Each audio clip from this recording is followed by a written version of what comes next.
से जोड़ा था। मुझे याद है कि जब पहला पहला बैच हमने बुलाया था तो हमारे पास में हमें बहुत मशक्कत करनी पड़ी लोगों को बुलाने में, क्योंकि कई ज्यादातर लोग अपने कंफर्ट जोन में होते हैं तो अपना जो एरिया है उसको छोड़ने की कोशिश नहीं करते। जिस विद्यालय में काम करते हैं उसी में कंफर्ट रहते हैं।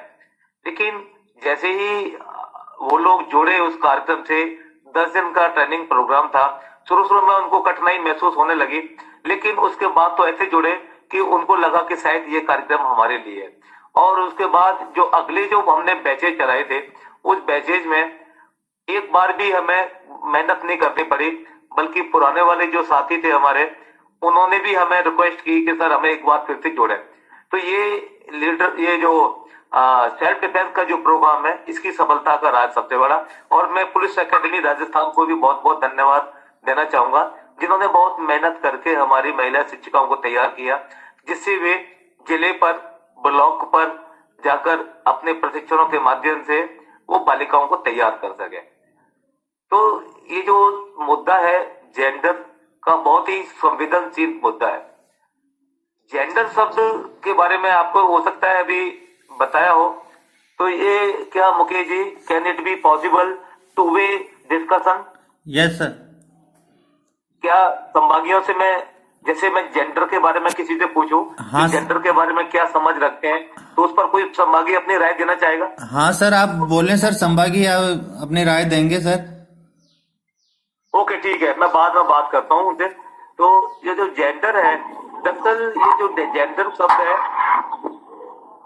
इसको हम ऐसे समझ सकते हैं, ईश्वर ने महिला और पुरुष में फिजिकल रूप से, बायोलॉजिकल रूप से कुछ विभेद किए हैं, लेकिन ये विभेद केवल संतानोत्पत्ति से संबंधित है। उसके अलावा महिला पुरुष में कोई भेद नहीं है। लेकिन इनकी भूमिका को लेकर जो समाज ने इनके अंदर जो भेद उत्पन्न किए हैं, वो जेंडर के अंतर्गत आता है। जैसे यदि कमाने जाना है तो केवल पुरुष ही कमाएगा, और खाना बनाना है तो केवल स्त्री ही खाना बनाएगी। ऐसे कई सारे मुद्दे हैं जिस पर कि हम लोगों ने कुछ मान्यताएं रख ली है।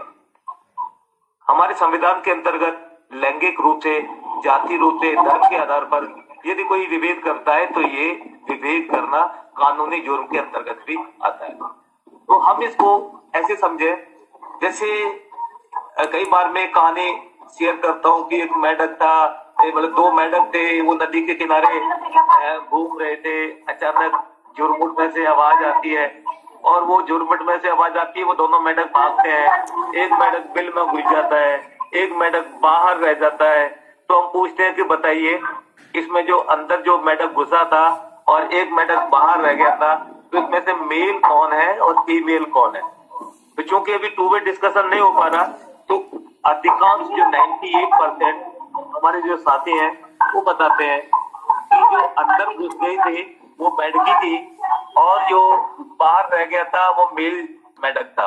सर आधार क्या है? बीच में तो बताते हैं कि वो जो धैर्य का काम है, जो हिम्मत का काम है, वो पुरुषों का है, और जो कंचन कवर जो है वो देखते हैं कि समाज के अंतर्गत ऐसे बहुत से काम है जहाँ पर कि महिलाओं ने आगे बढ़ करके अपने आन बान शान के माध्यम से देश की सुरक्षा की है।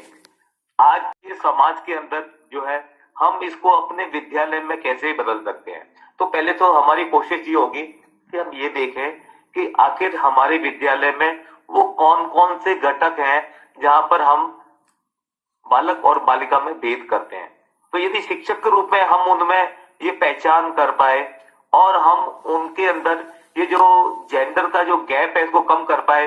जैसे कि हम सबको पता है 1946 से लेकर के और अब तक जो जेंडर गैप था, जो 1000 पुरुषों पर महिलाओं की जो संख्या थी, वो 946 से लेकर के आज भी लगभग उतनी की बनी हुई है।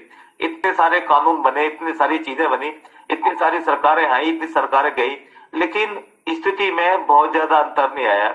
ये बात अलग है, उसके बाद कई सारे कानून बन गए, दहेज को लेकर के कानून बना, भ्रूण परीक्षण को लेकर के कानून बना, और भी ऐसे कई सारे कानून है जिसमें कि समान वेतन देने का कानून बना।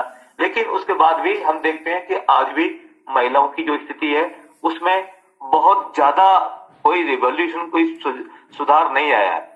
ये सुधार ये कानूनों से नहीं आएगा, ये सुधार आएगा हमारे खुद के द्वारा। जब तक हम खुद नहीं बदलेंगे तब तक ये समाज नहीं बदलेगा, समाज की मान्यताएं नहीं बदलेंगी।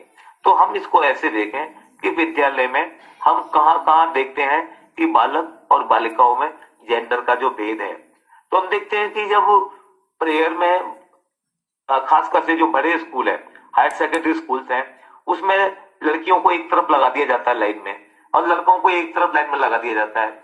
कि हम धीरे धीरे कोशिश कर सकते हैं कि कक्षा 12 के लड़के लड़कियां एक पास पास खड़े होंगे, एक लाइन लड़कों की हो जाएगी, एक लाइन लड़कियों की हो जाएगी। ऐसे ही 11 में ऐसे ही, और कक्षा 8 के नीचे तो हम अलग अलग लाइन लगवा ही ना, क्योंकि वहां पर ऐसा कोई विभेद हम देखते भी नहीं है। बच्चे बड़े मस्ती से खेलते रहते हैं। ये तो जो विभेद है वो हमने अपने दिमाग में क्रिएट कर रखा है। जैसे जैसे बच्चे बड़े होते जाते हैं हम कहते हैं ये मत करो वो मत करो, और उस मत के साथ बच्चा जीता है और फिर उसके अंदर नेगेटिविटी आ जाती है।